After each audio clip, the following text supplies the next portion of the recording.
we talked about Noah last and his journey of obedience, and now we're going to talk about Abraham. This is found in Genesis 24. So, Miss Mandy, since you're going to leave early, do you want to read this one, and that way you get to read before you leave? Okay, Abraham to his chief servant.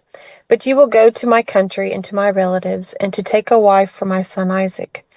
But if the woman is not willing to follow you, consent, then you will be free from my oath. Only do not take my son back there. So here is when Abraham, he goes to his chief servant. He's the one that's in charge of his entire household. And he sends him to go back into his country, which is Abraham's country.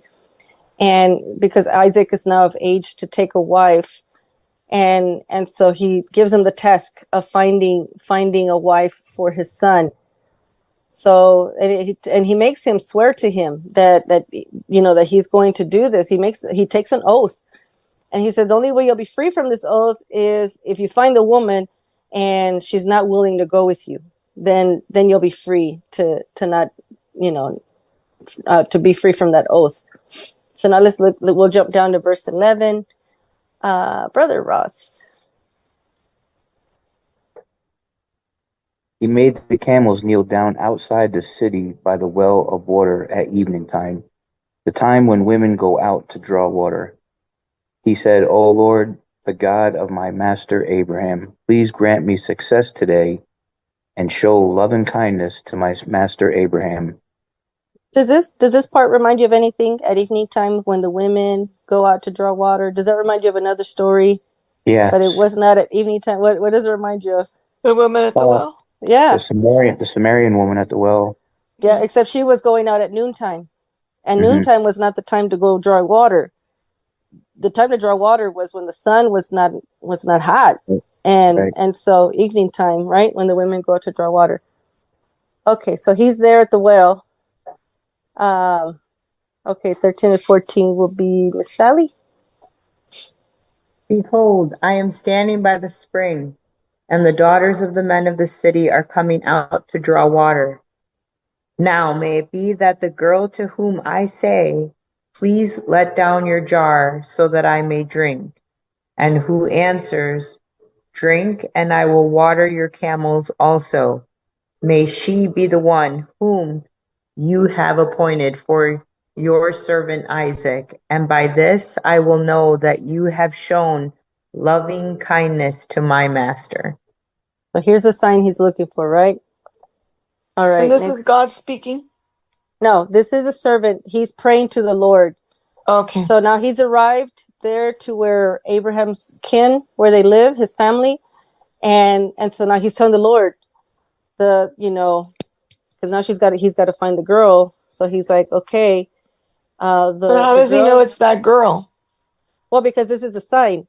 He says, the girl. But who gave him that sign? I'm sorry asking. He's the one that he told the Lord, this is how I'm gonna know which is the girl, is when I ask her for water, she's not gonna just give me water, but she's gonna give some water to the camels. That's gonna be the sign. Okay. And the one that tells me I will give some to your camels also, that's gonna be the one. And that's how I'm gonna know that she's the one that you've led me to, pretty much. So now let's look at 15. Christopher.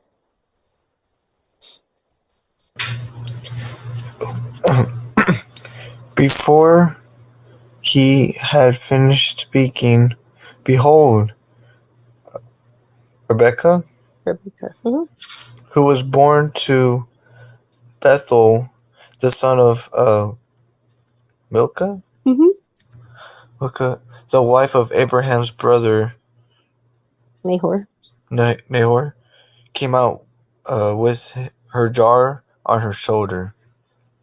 Now when she had finished giving him a drink, she said, I will draw also for your camels until they have finished drinking.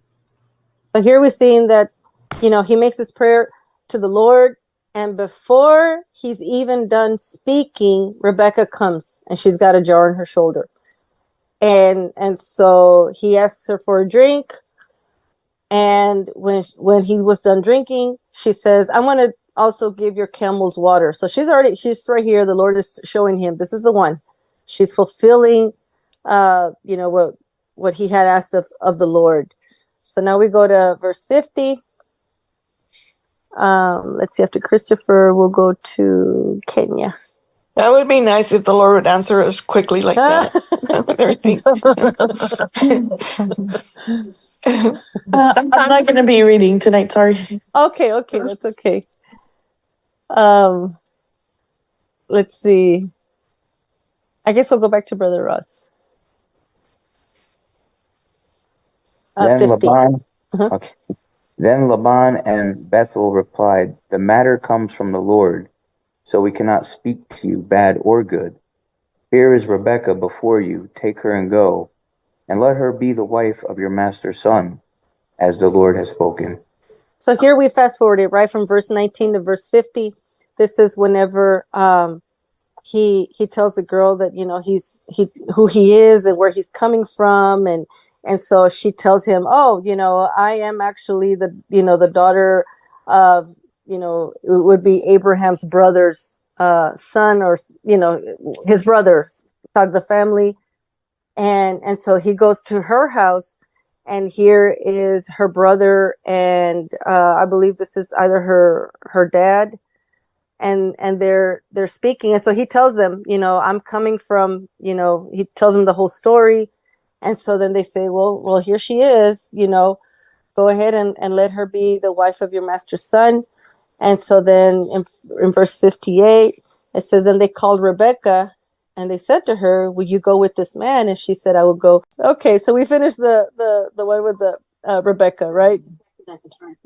Okay, so now we go into Exodus, where we're talking about the midwives, Shifra and Pua.